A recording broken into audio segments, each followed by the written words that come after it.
I'm here with Claire, and I want to ask his opinion on some things. Sometimes as you're doing your nights program, you'll come to a point where there's holidays or there's a little bit of a break. How, in your leadership of nights, what should occur during these times?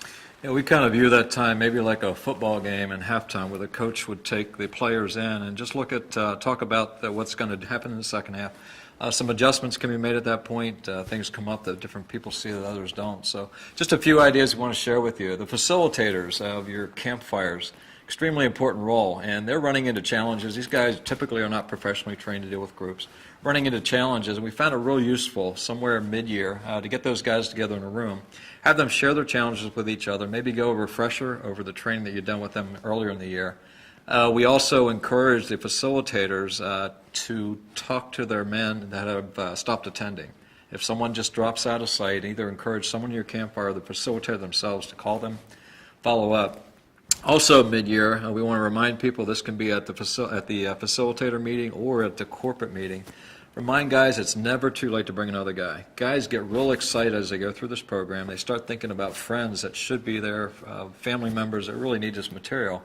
But they think since they weren't here at the beginning, this program is designed in a way they can be brought in and shepherded by the other guys in their campfire group, quickly caught up, and not miss the benefit of that year. So again, never too late to have other guys start attending.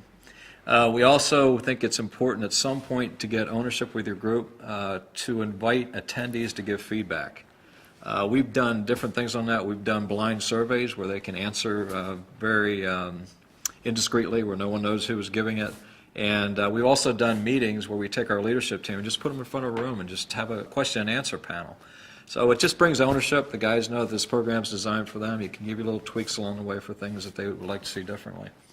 Also very important, somewhere around mid-year, to start the groundwork for the graduation, for the ending.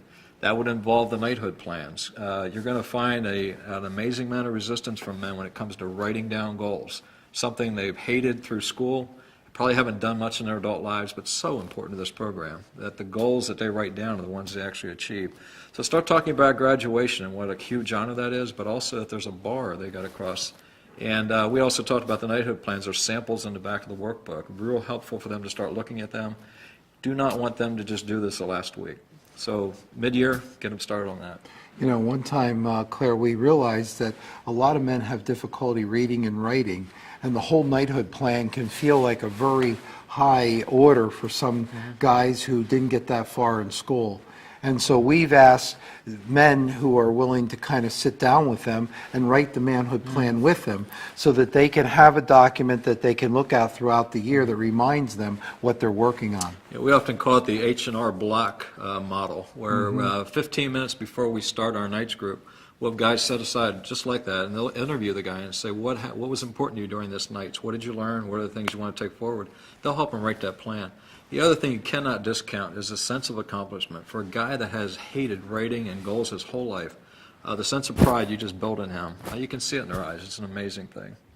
Those plans need to be kept confidential so that one or two people in the manhood team or the leadership team can look at them. And then other than that, it's between man and God.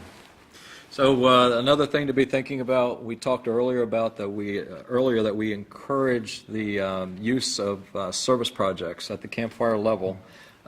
Gels the group, but also it's so the program's not all about us. There's a self-development piece that is inward focused, but there's an outward focus as we grow as men that we should feel as well. So second half of the year, it'll sneak up on you. I'm going to encourage you as leaders to get on that. We've learned, very important, to get moving and give them ideas that they can do. We'd like to have each group do each campfire do at least one service project, if not two, throughout the year.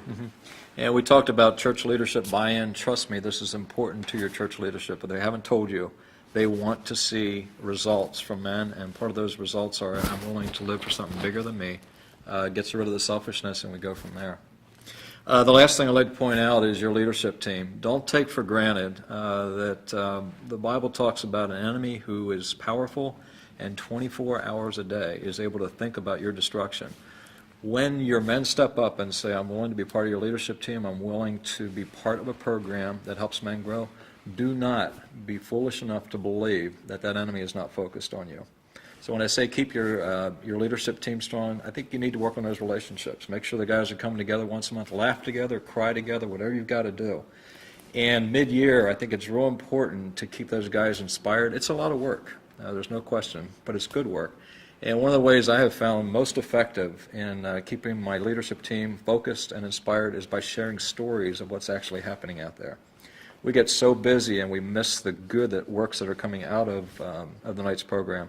So anytime we come across a story, whether it be email or at our lead team meetings, I love sharing and saying, guys, because you did whatever you're doing for the program, this man was blessed in this way, his life has changed, and you get to see all those. So just a great way to inspire guys. And the better it goes, more men are going to kind of want to become part of that leadership team because they're going to be excited at the energy that they see. And so think about little things that they can do to contribute so that as your group grows, you can figure out who are the leaders that can help you take your group to the next level. It's also a time to prepare for the concept of graduation. It is very important to have men realize that it is not over until they do their knighthood plan, but also attend a graduation, which is a way of making a statement publicly, this is who I am, and this is what I got out of being a knight. So guys, you're partway through the year. I want to remind you of one thing. God has raised you up as a leader for this time to do His work. And Roy and I, just standing here right now, just want to encourage you to finish strong because you're a knight of the 21st century.